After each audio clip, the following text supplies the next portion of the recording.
ইউনূস সরকারের ব্যর্থতাকে কাজে লাগিয়ে নতুন কৌশল অবলম্বন করছেন শেখ হাসিনা, দিতে পারে বড় আন্দোলনের ডাক।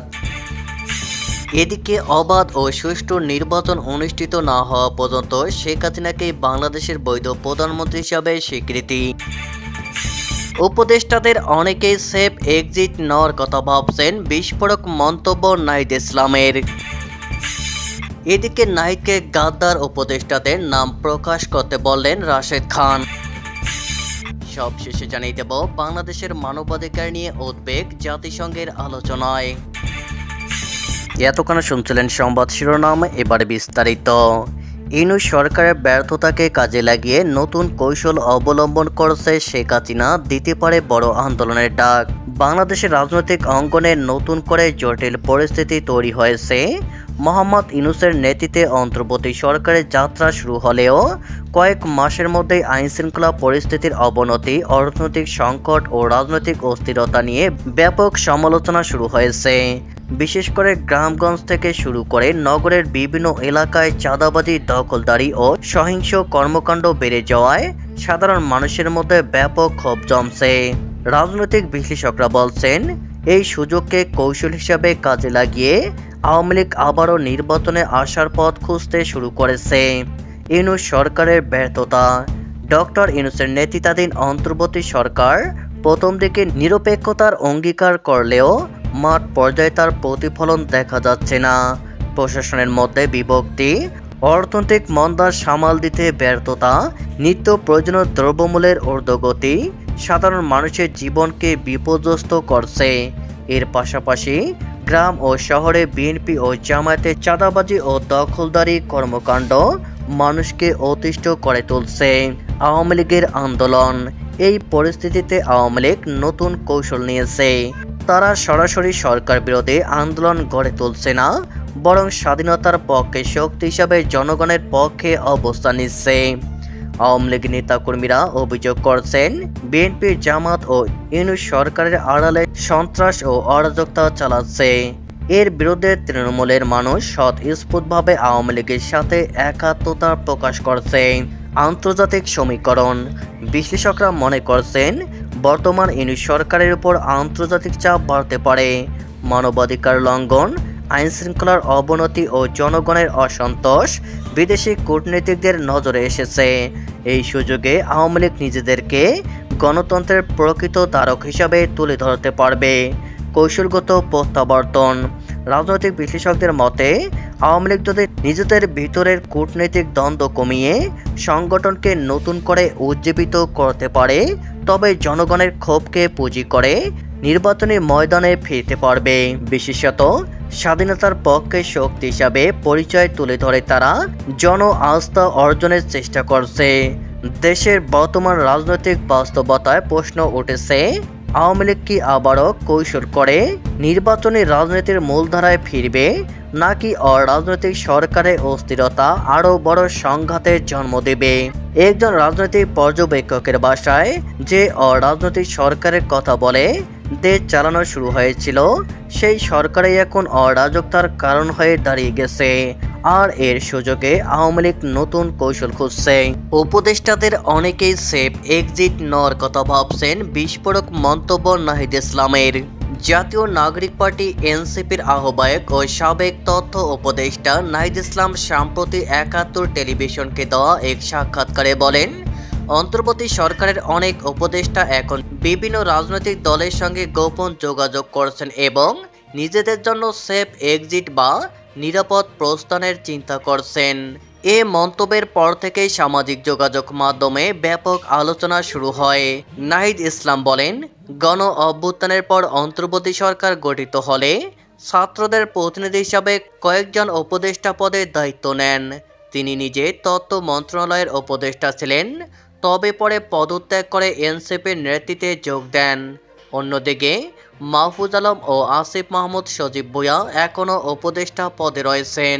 টেলিভিশন চ্যানেল ৭১কে দেওয়া সাক্ষাৎকারে সাবেক এ তথ্য উপদেষ্টা নাহিদ ইসলাম বলেন, তারা কেউ সরকারের উপদেষ্টা পদে যেতে চাননি। তারা জাতীয় সরকার গঠনের আহ্বান জানিয়েছিলেন। সেটা হলে ছাত্রদের দায়িত্ব নিতে হতো না। রাজনৈতিক শক্তি বা অভ্যুত্থানের শক্তি সরকারে না থাকলে অন্তর্বর্তী সরকার ৩ মাসও টিকত না। প্রথম ৬ মাসেই সরকারকে উৎখাত করা বা প্রতি বিপ্লব করার নানা ধরনের চেষ্টা চলমান ছিল। এটা এখনো মাঝে মধ্যে আছে। নাহিদ ইসলাম বলেন, রাজনৈতিক দলের নেতাদের এবং যারা উপদেষ্টা হয়েছেন তাদের অনেককে বিশ্বাস করাটা আমাদের অবশ্যই ভুল ছিল। আমাদের উচিত ছিল ছাত্র নেতৃত্বকে শক্তিশালী করা, সরকারে গেলে সম্মিলিতভাবে যাওয়া। নাগরিক সমাজ বা রাজনৈতিক দলকে আমরা যে বিশ্বাস করেছিলাম, আস্থা রেখেছিলাম, সে জায়গায় আসলে আমরা প্রতারিত হয়েছি। অনেক উপদেষ্টা নিজেদের আখের গুছিয়ে নিয়েছে অথবা গণ অভ্যুত্থানের সঙ্গে প্রতারণা করেছে। যখন সময় আসবে তখন আমরা এদের নামও উন্মুক্ত করব। এদিকে অবাধ ও সুষ্ঠু নির্বাচন অনুষ্ঠিত না হওয়া পর্যন্ত শেখ হাসিনাকেই বাংলাদেশের বৈধ প্রধানমন্ত্রী হিসেবে স্বীকৃতি। ইউনূসকে স্বৈরাচার একখা নিষেধাজ্ঞা আরোপের দাবিতে মার্কিন থিঙ্ক ট্যাঙ্কারের নিবন্ধন। নোবেলজয়ী ডক্টর মোহাম্মদ ইউনূসকে স্বৈরাচার একখা দিয়ে তার উপর ব্যক্তিগত নিষেধাজ্ঞা আরোপের আহ্বান জানিয়েছেন যুক্তরাষ্ট্রের প্রভাবশালী think tank American enterprise institute এর সিনিয়র ফেলো মাইকেল রুবিন। ভারতের প্রভাবশালী গণমাধ্যম ফার্স্ট পোস্ট এ প্রকাশিত এক মতামতধর্মী নিবন্ধনে তিনি এ আহ্বান জানান।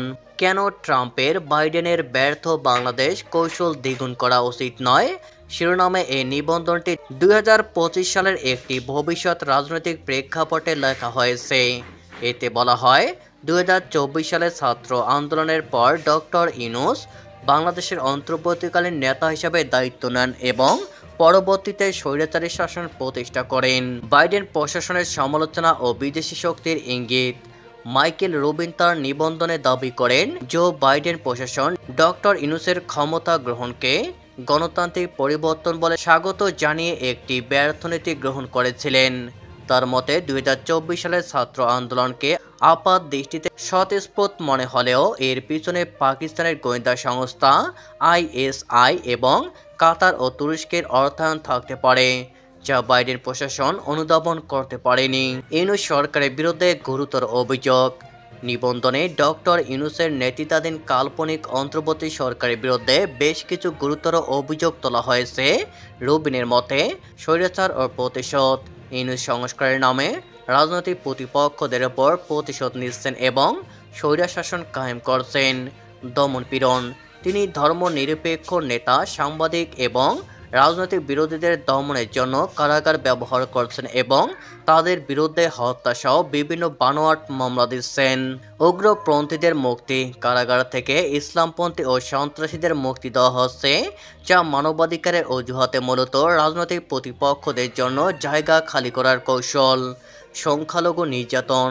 ইউনূসের সমর্থকরা বাংলাদেশের হিন্দু ও খ্রিস্টানদের মতো সংখ্যালঘু সম্প্রদায়ের ওপর নিপীড়ন চালাচ্ছে।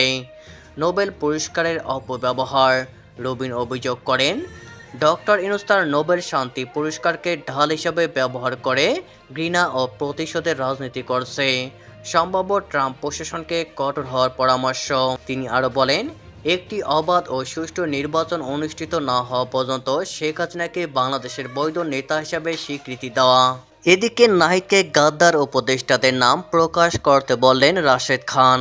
গণ অধিকার পরিষদের সাধারণ সম্পাদক মোহাম্মদ রাশেদ খান বলেছেন, নির্বাচনী ষড়যন্ত্রের পেছনে উপদেষ্টাদেরও ইন্ধন থাকতে পারে। এই কারণে এনসিপির আহ্বায়ক নাহিদ ইসলামকে গাদ্দার উপদেষ্টাদের নাম প্রকাশ করতে হবে। সোমবার ৬ অক্টোবর সকালে জাতীয় প্রেস ক্লাবে নাগরিক যুব ঐক্য আয়োজিত এক আলোচনা সভায় তিনি একথা বলেন। রাশেদ খান বলেন, এনজিও উপদেষ্টারা যেদিন শপথ নিয়েছেন সেদিন গণ অভ্যুত্থান ব্যর্থ হওয়ার পথ খুলছে, এটাকে ব্যর্থ হতে দেওয়া যাবে না। তিনি আরও বলেন, নির্বাচন বানচালের মধ্য দিয়ে যদি গণ অভ্যুত্থান ব্যর্থ হয় তাহলে তার দায়ভার নাহিদ ইসলামকেও নিতে হবে। গণ অধিকার পরিষদের এই সাধারণ সম্পাদক বলেন, বাংলাদেশের প্রেক্ষাপটে নিম্নকক্ষ পিআর কোনোভাবেই বাস্তবসম্মত নয়। এই ব্যবস্থা চালু হলে সকাল বিকেল সংসদ সদস্যদের কেনাবেচা হবে। এর আগে অন্তর্বর্তী সরকারের সাবেক তথ্য উপদেষ্টা ও জাতীয় নাগরিক পার্টির এনসিপির আহ্বায়ক নাহিদ ইসলাম উপদেষ্টা পরিষদের বেশ কয়েকজন সদস্যদের বিরুদ্ধে গুরুতর অভিযোগ আনেন। এদিকে বাংলাদেশের মানবাধিকার নিয়ে উদ্বেগ জাতিসংঘের আলোচনায়। জাতিসংঘের অধিবেশনে বক্তারা অভিযোগ করেছেন, বাংলাদেশের রাজনৈতিক দমন পীড়ন, নির্বিচারে গ্রেপ্তার, বিচারবহির্ভূত হত্যাকাণ্ড এবং মত প্রকাশের স্বাধীনতার উপরে বিধিনিষেধ আরোপের মাধ্যমে মৌলিক অধিকার নিয়মিত লঙ্ঘিত হচ্ছে।